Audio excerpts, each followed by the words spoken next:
আসসালামু আলাইকুম বন্ধুরা, কেমন আছেন সবাই? তো আজকে আপনাদের জন্য নিয়ে আসলাম ঘাসের আবাদ।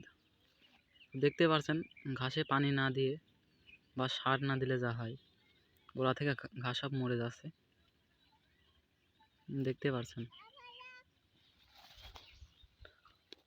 তাই জন্য ঘাসে সবসময় পানি দিতে হবে। আর একবার করে কাটার পর ইউরিয়া সার দিতে হবে।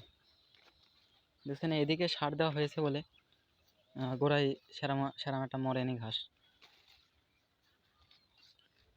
তো এই ঘাসের জাত দুই রকম।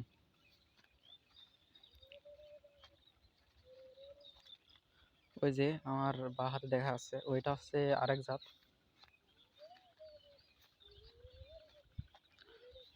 এবার ঘাসে পানি না দিলে এই ঘাস হয় না। আর এই বছর বৃষ্টি নাই, আরো আরো খারাপ হচ্ছে।